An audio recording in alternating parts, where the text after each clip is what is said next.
అలిపిరి గరుడ విగ్రహం వద్ద టీడీపీ నాయకులు గోవిందా గోవిందా అంటూ నినాదాలతో నిరసన చేశారు. ఈ సందర్భంగా వారు మాట్లాడుతూ టీటీడీ మాజీ చైర్మన్ కరుణాకర్ రెడ్డి గతంలో దేవుని నల్లరాయితో పోల్చిన వ్యక్తి అని, అలాంటి ఆయనకు ప్రమాణాలు లెక్కలేదని అన్నారు. శ్రీవారి లడ్డూలో జరిగిన తప్పు బయటపడే తొందరలో శిక్ష అనుభవిస్తారని మీడియాకు తెలిపారు. లోకల్ శాసనసభ్యుడిగా కూడా ఎన్నో అపచారాలు, ఎన్నో అపశృతులు చేసుకున్న ఈయన పీరియడ్లో కూడా. కాబట్టి మేము అడిగేది ఏమంటే, ఈ రోజు వెళ్ళి పవిత్రంగానే స్నానం చేసేసాను, మేము పవిత్రమైపోయాము అని చెప్పడం అనేది దారుణం. తప్పకుండా దేవుడు నువ్వు కోనేట్లో మునిగినా ఏం చేసినా, ఏవైతే మరి అపచారాలు జరిగి ఉన్నాయో వాటన్నిటికి కూడా మీరు శిక్ష అనుభవించక తప్పదు.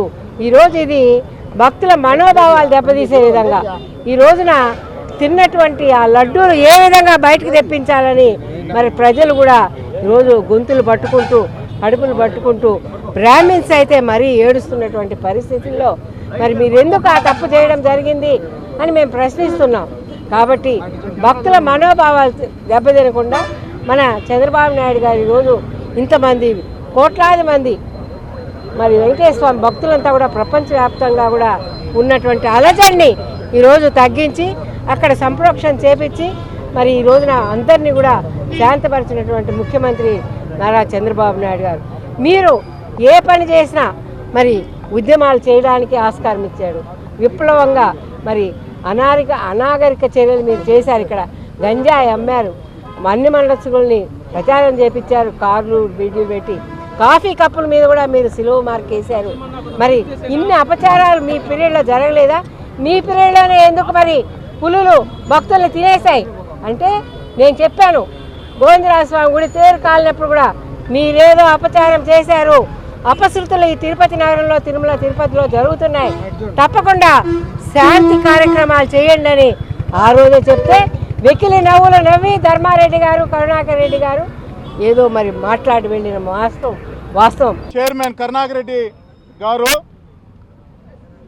పుష్కరిణిలో 10 రోజులు అయింది వాటర్ మార్చి, దాన్ని కూడా కలుషితం చేసేదానికి ఈరోజు వెళ్ళాడు.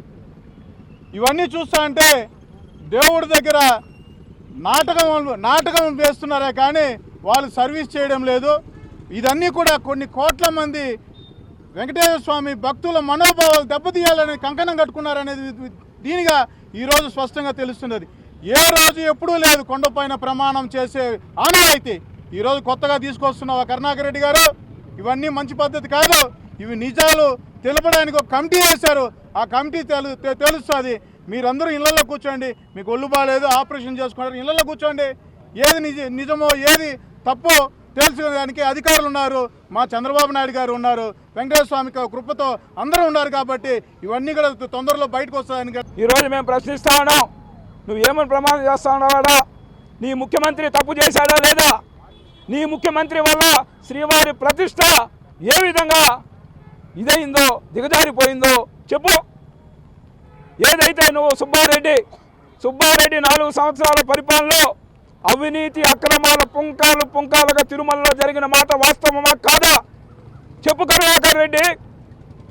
ఈరోజు నువ్వు ప్రమాణం చేస్తున్నాడు. ఏమని ప్రమాణం? నీకు దేవుని పైన నమ్మకం లేదు, నీ ప్రమాణానికి ఏమాత్రం విలువ ఉంటుందని మేము ప్రశ్నిస్తా ఉన్నాం. అదేవిధంగా ఏం మాట్లాడతావు నువ్వు? దేవుని ముందు ఒక్క తప్పు చేయలేదా నువ్వు? నాశనం అయిపోతావు తప్పు చేస్తే అలా ప్రమాణం చేస్తావు. నువ్వు చేసిన కార్యక్రమాలు మేము ఏ కరువు పెడతాం సమాధానం చెప్పమని చెప్తాను. నీ యొక్క 6 లాస్ట్ చివరిలో నువ్వు పదవి బాధ్యతలు స్వీకరించావు. ఎన్ని వేల వందల కోట్లు నువ్వు సివిల్ వర్కులు శాంక్షన్ చేసావా లేదా సమాధానం చెప్పమని అడుగుతా ఉన్నావు.